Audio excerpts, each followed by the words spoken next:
Mama yang ada di sini, kami datang di sini nih, saya mewakili ini Bapak Bento ini datang minta supaya kita satu komisi, satu keluarga nih, dia ini mau memperkenalkan, dia ini mau mencalonkan diri sebagai bupati. Oke. Nah, dia ini ada kemauan untuk mencalonkan diri jadi bupati. Nah, baru mau apakah kita keluarga ini mendukung dia atau tidak. Makanya kami datang ke sini minta persetujuan dari kita semua sebagai satu keluarga, satu rumpun. Apakah kita dukung dia atau tidak. Nah, jadi begitu sudah. Ini Bapak Bento ini, dia nih. Daripada kita mendukung orang lain, kita juga tidak dapat apa-apa toh. Betul, nah, selama ini toh. Jadi apa saja kita dukung kita saudara, mau dia naik mau tidak nanti kan urusan kemudian. Yang penting kita sudah mencoba. Nah, supaya ada kita keluarga itu yang bisa sedikit mengangkat derajat keluarganya kita, kemisunya kita. Jadi itu sudah kedatangan kami di sini karena dia ada kemauan untuk maju. Nah, selanjutnya Bapak Bento silakan.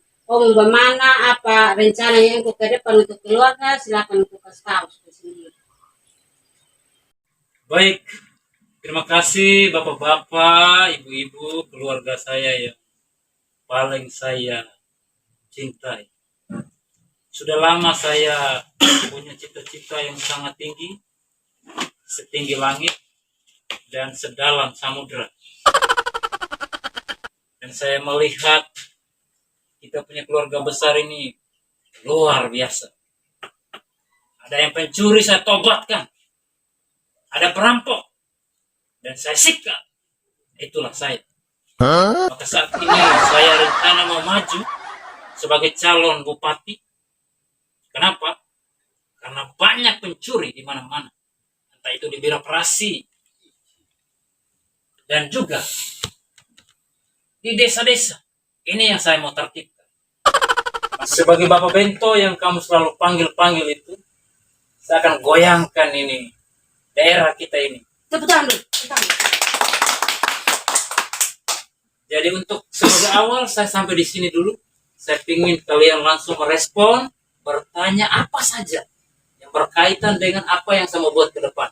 Ingat, saya punya cita-cita setinggi langit, sedalam samudera. Begitu. Saya pikir itu dulu. Tepuk. Jadi bapak-bapak, ibu-ibu yang mau bertanya silakan. Kami luangkan waktu. Kami persilakan siapa mau bertanya. Oke. Saya Bapak, Ibu. Ya. Suka sekali dengar nih mulai openingnya Bapak calon bupati tadi sangat-sangat menyentuh. Sesuai dengan nama Bento terus masuk demo goncangkan, demo goyangkan ini Sumba Bartai. Luar biasa Bapak Bupati. Ini bupati yang begini nih yang harus kita pertahan dan harus kita coblos nanti ini. Saya otomatis ini mulai saya dengar dari bahasa-bahasanya Bapak tadi itu saya sudah kecantol, sudah mulai serek Bapak, mulai suka. Pokoknya sudah suka. Bapak itu sudah hidup dalam hatinya kami sih. Dan sebelum kita bertanya, kita mau dengar dulu visi misinya Bapak selanjutnya. Kira-kira seperti apa visi misi? Karena tadi openingnya saja tadi sudah baisi, mungkin visi misinya lebih baisi lagi. Makanya itu yang kita mau dengar Bapak. Silakan Bapak. Baik, terima kasih. Tentu seorang calon pemimpin tanpa visi misi sesuatu yang kosong. Betul. Hampa. Ya. Betul. Dan Bapak Mama tahu, kalau bicara tentang kesejahteraan, ketika janda miskin di kampung-kampung ada makanan. Dan untuk meredam para pencuri dan perampok di daerah kita ini, kita harus menyiapkan lapangan pekerjaan yang cukup untuk mereka. Yes. Dan Bapak Mama ingat, setiap tahun anak-anak kita diwisudakan di universitas, bahkan di sekolah tinggi. Itu artinya apa? Artinya pengangguran mengalir ke daerah kita. Hanya Bapak Bento yang punya mimpi setinggi langit dan sedalam samudera yang bisa mengatur semuanya. berikut lagi. Pendidikan itu menjadi cahaya, menjadi terang. Kenapa? Tanpa pendidikan, tanpa pikiran yang sehat, itu kita tidak bisa buat apa-apa. Betul. Banyak sekali sarjana tamat, lulus dari sarjana Pendidikan. ekonomi misalnya, tapi sayang sekali pulang ke rumah tangga mereka tidak bisa kelola itu apa yang namanya Betul, manajemen betul. perekonomian. Lalu yang kedua, sarjana peternakan, tetapi tidak punya 1 ekor kambing pun di kandangnya. Ayam terang. Bagaimana bisa mereka bisa ini? Maka seorang pemimpin harus memikirkan sampai di sana. Kalau bapak mama punya hati yang tulus dan ikhlas untuk Bapak Bento, itu akan semua persoalan, masalah yang ada di daerah kita ini menjadi sesuatu yang penuh dengan perubahan.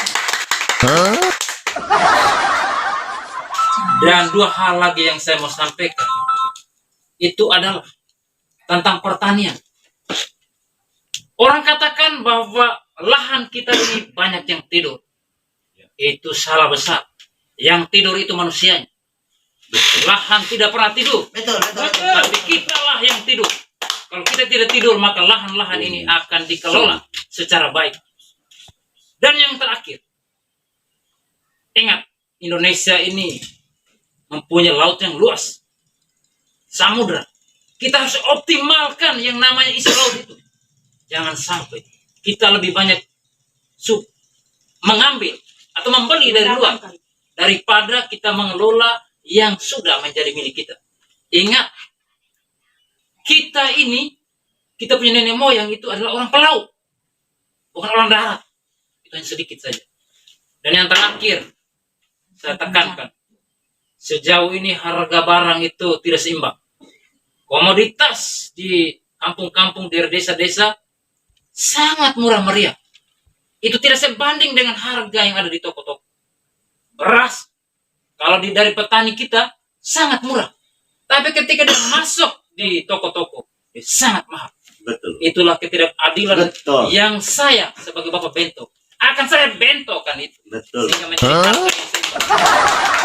Bagaimana Bapak Mama? Silakan. Oh, jalan. Akses. Terima kasih sekali. Saya punya asisten ini memang selalu mengingatkan saya, selalu memberi motivasi dan seterusnya. Terkait dengan jalan.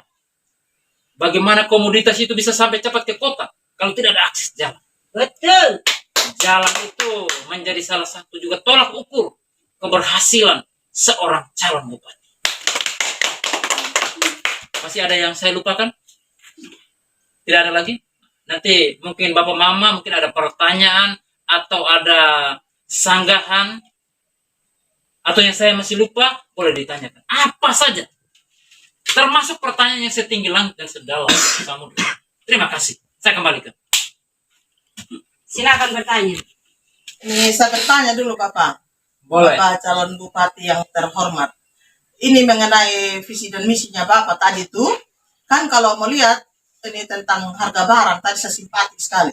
Hanya cuma, kenapa semua calon-calon baik, calon dewan, calon bupati, kok dia punya janji sama yang kayak begitu tadi, visi misinya ini tetap menyangkut harga barang. Kenapa tidak pikirkan konsep yang lain sedikit? Sama saja kalian janji tentang harga barang, nanti kalau kalian sudah duduk tetap dia naik turun di harga barang, malah lebih parah lagi kalau kalian sudah duduk nanti. Mendingan cari lain, macam contoh yang belum pernah, ini jarang Bapak, ini saran saja.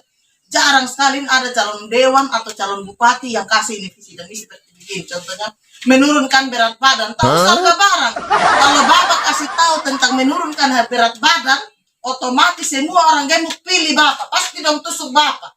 Bapak tidak percaya. Coba saja Bapak bisa menurunkan berat badan. Pasti dari orang gemuk saja Bapak punya suara sudah booming. Nah itu. Bapak percaya. Kami setuju. Bagaimana? Setuju? Setuju. Begitu Bapak. Karena kita ini banyak yang punya istri ini gemuk-gemuk semua. Betul Bapak. Saya orang pertama yang tusuk Bapak ini. Kalau sampai Bapak bisa menurunkan berat badan daripada turunkan harga barang, sebentar begitu kalian duduk lebih mahal 2 kali lipat sampai malah 10 kali lipat.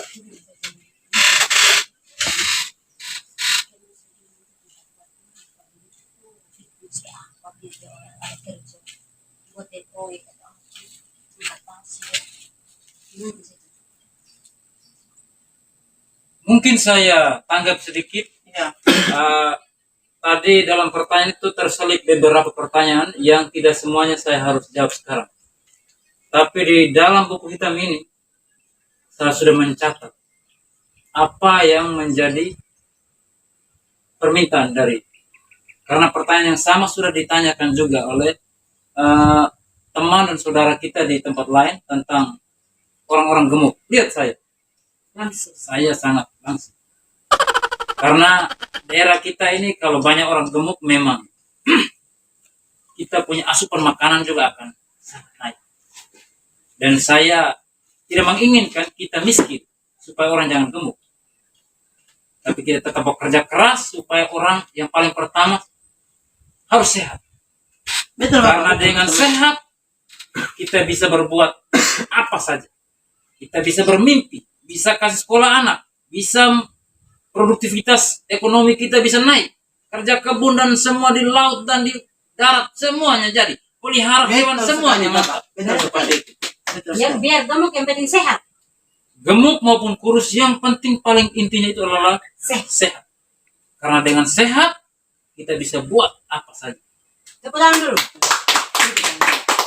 Untuk yang lain nanti mungkin minggu depan atau saya diskusikan dalam tim kami remuk supaya rembuk maksud saya, bukan remuk. Kalau remuk patos masuk tulang-tulang.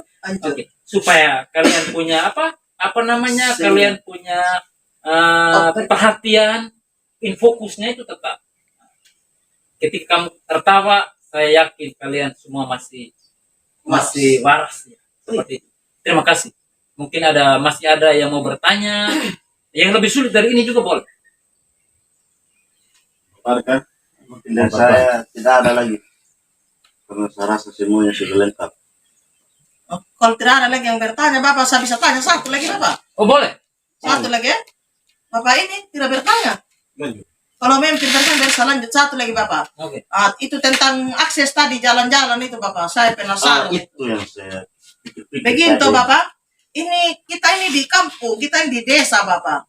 Kalau Bapak bikin jalan-jalan banyak ini apa tidak berdampak negatif buat kita masyarakat desa nih? Karena apa, Bapak? Semakin banyak jalan yang dibuat, semakin banyak pencuri juga, Bapak. Kenapa pencuri akan senang? Kenapa dong senang? Bisa keluar ikut sana, masuk ikut sini, masuk ikut sini, keluar ikut sana. Kan begitu, Bapak. Beda kalau di kota. Kalau di kota jalan banyak, enak. Orang bisa ikut nih jalan setapak untuk tembus kemana-kemana. Kalau di sini jalan pencuri yang senang, Bapak, bukan masyarakat. Itu saya harap Bapak perlu tinjau kembali itu bagaimana kira-kira itu tentang visi dan misi tentang memperbanyak jalan di desa-desa, akses jalan di desa-desa untuk tembus ke kota. Ya mungkin hanya itu saja, Bapak. Terima kasih atas waktu dan kesempatan yang diberikan untuk kami bertanya. Terima kasih, Bapak. Oke, terima kasih. Ini pertanyaan yang sangat luar biasa dan sangat baru. Seperti saya sampaikan di awal tadi, bahwa saya ini sudah berhasil taubatkan para pencuri. Dan kenapa akses jalan itu saya fokus? Karena untuk mempercepat apa yang namanya komoditas kita itu bisa sampai cepat di kota. Tapi menarik sekali apa yang disampaikan tadi. Bahwa ketika jalannya dibuka banyak, pencuri pun punya akal yang sangat luar biasa untuk bisa Mas keluar. masuk. Iya, bisa masuk keluar dan keluar masuk. Tapi saya ingatkan, yang menjadi soal itu bukan jalannya. Orangnya. Yang menjadi soal itu adalah cara berpikir kita. Betul. Kalau kita yang orang yang masih waras saja, mulai berpikir seperti seorang pencuri, memanfaatkan jalan sebagai jalan keluar untuk tembus di sana, keluar di sini, tembus di situ, keluar di situ. Jangan Ini tertipu. harus hati-hati. Kalau saya terpilih, Lucu juga Bapak. kalau saya terpilih, hati-hati. Saya memang, saya ini adalah kepalanya penjahat. Saya akan bentuk. Boleh? Dan terima kasih sekali lagi. Iya Bapak. Dan kita harus berpikir lebih dari para pencuri untuk jalan-jalan tadi. Jalan-jalan tadi itu harus fokus untuk pemanfaatan untuk yang baik-baik, bukan yang seperti tadi. Tapi saya pastikan ketika akses jalan dibuka, kita manfaatkan yang pertama untuk hal-hal yang positif. Tapi kalau itu yang terjadi seperti yang dipikirkan, ingat, kalau terjadi itu bukan Bapak Bento. Bapak Bento akan membentokan semuanya. Oke?